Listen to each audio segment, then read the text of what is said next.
One, two, three, four. Yo, ada yang baru lagi nih, ya kan? Oke, di awal scene kali ini kita diperlihatkan kelanjutan yang menarik dari chapter kemarin, di mana Cepatka yang tiba-tiba mengamuk dan mencekik Bailang sampai terjatuh di sana. Bailang berkata, "Kak Patkai, apa yang sedang kau lakukan?"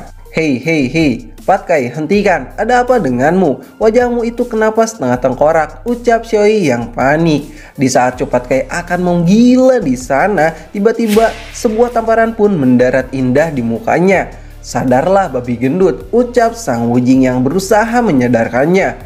Lalu Patkai pun seketika sadar dan berkata, "Hei, apa yang kalian lakukan kepadaku? Kenapa kalian memukulku? Seharusnya kami yang bertanya kepada kau, kenapa denganmu? Kau dari tadi tiba-tiba datang dan menjadi aneh, lalu menyerang Bailang dengan seenak jidatnya." "Hah? Itu tidak mungkin. Kalian pasti salah. Aku kembali ke sini untuk memberitahu kalian untuk cepat pergi dari sini, karena aura di luar sangatlah terasa aneh saja." Haduh, kalian ini benar-benar lambat sekali.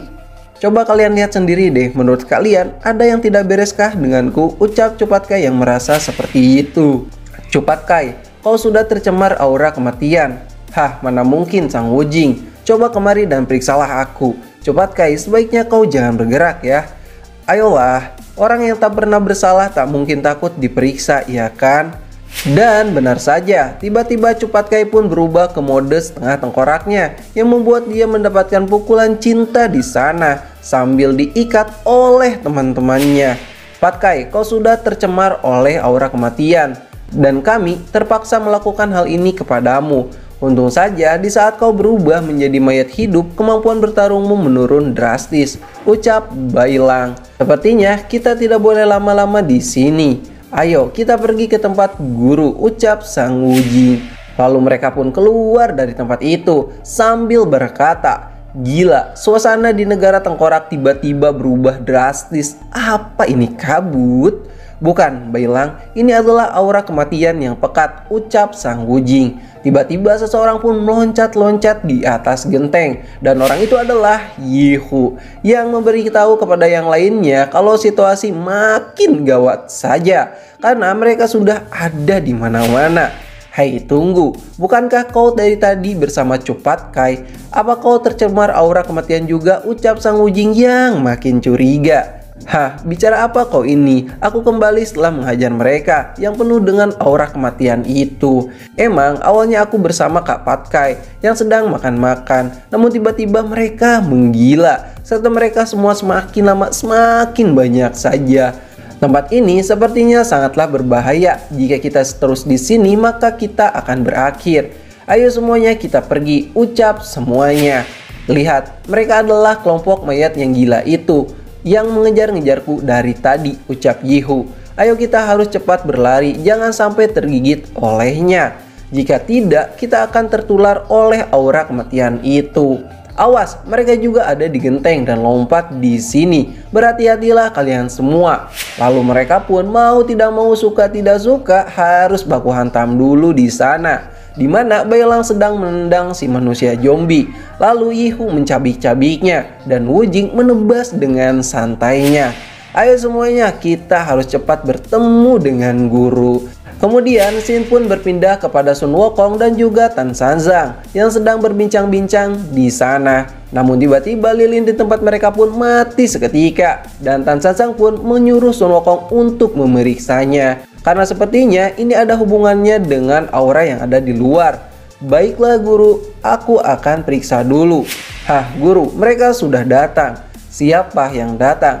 "Orangnya banyak sekali guru, mereka ada di depan pintu kita." "Benarkah? Kalau begitu ayo kita keluar." Dan boom, di saat mereka keluar mereka pun disambut oleh banyak sekali prajurit tengkorak di sana dan berkata, sepertinya terjadi sesuatu kepada mereka. Aura kematian di sini semakin meningkat begitu saja. Sepertinya mereka juga tidak bisa mengendalikan dirinya sendiri. Lalu ketengkorak itu berkata, "Semua ini dalam kendali Kaisar Negara Tengkorak Putih. Kami dipilih oleh Kaisar untuk tetap di sini," ucap para tengkorak itu. "Kaisar, aku belum pernah mendengarkannya. Tapi apakah ada yang bisa kubantu?" ucap Tan Sanzang. Lalu tengkorak itu pun berkata, Kaisar hanya ingin mendapatkan kitab suci, Tan Sanzang, dan Sun Wukong. Nasib kalian juga akan ditentukan oleh Kaisar, jadi bersiap-siaplah. Dan mereka pun sudah mulai pada serius. Lalu kemudian Xin pun berpindah lagi nih ke tempat Bai Lang, Xiaoyi, Yihu, dan Sang Wujing, di mana mereka terus menghadapi para prajurit pasukan Tengkorak Putih yang membuat mereka cukup kerepotan di sana. Lalu di saat itu juga tiba-tiba Putri Tengkorak Putih pun muncul di sana dan berkata, menyerahlah, itu adalah pilihan yang terbaik. Saat ini aura kematian sangatlah berlimpah. Kalian tidak akan bisa menghadapiku, ucap Putri Tengkorak yang siap-siap menyerang mereka. Dan boom, aura kematian berkumpullah. Tiba-tiba Bai Lang pun tertangkap oleh ribuan tulang belulang di sana yang tiba-tiba muncul dari dalam tanah dengan besarnya. Lalu Bai Lang pun berkata, Tuan Shou, bantulah aku. Bai Lang pun mencoba mengeluarkan aura naganya. Namun sayang, api naganya itu tak mampu membakar tulang belulang itu. Sang Wujing pun beraksi di sana sambil berkata, Tuan Putri, guru benar-benar percaya kepadamu. Tapi kenapa kau membuatnya kecewa? Maafkan aku, di jalur iblis kalian tidak boleh terlalu serius, bukan? Oh begitu, jika memang begitu, aku pun tidak akan segan-segan lagi. Rasakan ini. Dan teng, serangan Sang Wujing pun ditahan oleh kesatria Tengkorak Putih sambil berkata, aku tidak akan membiarkan siapapun menyentuh Tuan Putri. Serta langsung menyerang kepada Sang Wujing dengan satu tebasan secepat kilat yang membuat Sang Wujing terpental di sana. Sang Wujing berkata, pedang orang ini sangatlah cepat sekali. Tubuhku tidak bisa bergerak. Energi aneh dari pedang itu mengunci tubuhku yang membuat aku tak bisa bergerak semauku. Pedang itu memiliki aura yang aneh, ucap Sang Wujing. Hari ini seperti biasanya. Pedang silumanku ini bisa mengunci kemampuan jurus Sang Wujing. Jadi dia tidak akan bisa kabur lagi. Dengan begitu kitab suci akan menjadi milik kita, ucap prajurit tengkorak yang sudah sangat percaya diri. Sialan, aku tidak boleh panik. Masih ada Yihu dan Cupat Kai, ucap Xiaoyi. Namun tiba-tiba di saat Xiaoyi melihat Cupat Kai dan Yihu, mereka semua bermuka tengkorak yang membuat Xiaoyi kaget di sana. Kenapa mereka semua menjadi mayat? Hah, kok bisa? Dan tiba-tiba Xiaoyi pun dipegang oleh prajurit kesatria Tengkorak Putih itu. Nona, ikutlah denganku. Tuan kami ingin sekali bertemu denganmu. Lalu Xiaoyi pun dibawa olehnya. Hei, kumohon lepaskanlah aku. Aku tidak mau bertemu dengan orang itu, ucap Xiaoyi yang ketakutan di sana. Namun tiba-tiba sesuatu hal yang gila pun terjadi yang tak disangka-sangka oleh kita, di mana Putri Tengkorak Putih tiba-tiba menyerang temannya sendiri yang membuat si prajurit itu terbelah menjadi dua bagian, serta membuat murid-murid Tan Sanzang kebingungan di sana. Apa yang sebenarnya terjadi? Tuan Putri, apa maksudmu ini? Ucap prajurit itu. Maafkan aku terpaksa juga. Hei kalian semua, bubarlah. Dan mereka pun bubar pergi begitu saja. Kemudian Putri Tengkorak pun meniupkan sesuatu kepada Yihu dan Cupat Kai, sehingga mereka kembali normal. Lalu tengkorak raksasa yang menjaga Bai Lang pun terlepas begitu saja. Maaf, membuat kalian terkejut. Pemimpin dari negara tengkorak sebenarnya bukanlah aku, melainkan ayahku yang mengendalikan aura di sini. Jadi semua yang ada di sini terkena oleh pengawasannya, termasuk diriku sendiri. Aku akan mencoba mematikan aura tubuhku untuk sementara agar bisa menipunya. Syukurlah, kukira Tuan Putri itu tidak bertobat.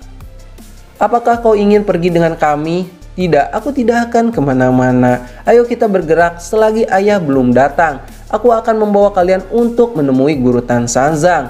Cepatlah. Tuan Putri, jika kau terus memutuskan aura kematianmu, maka kau tidak akan bisa bertahan hidup lama. Kenapa kau melakukan hal seperti ini? Apakah itu demi Tan Sanzang? Ucap prajurit yang sudah hampir mati itu. Ayah benar. Aku tak seharusnya mencintai manusia biasa. Namun aku hanya ingin melakukan sesuatu agar diriku terasa hidup. Aku tidak mau menjadi tengkorak kering yang tak ada gunanya. Tuan Putri, kau memang pantas untuk merasakan cinta, ucap kesatria itu. Jenderal, terima kasih, ucap Putri Tengkorak. Aku dan yang lainnya di negara tengkorak ini adalah sama, hanya boneka yang dikendalikan oleh ayahku. Itu rasanya tidak ada artinya bagiku untuk hidup. Setelah aku bertemu dengannya, pasti aku akan mati di sana, dan itu adalah takdirku.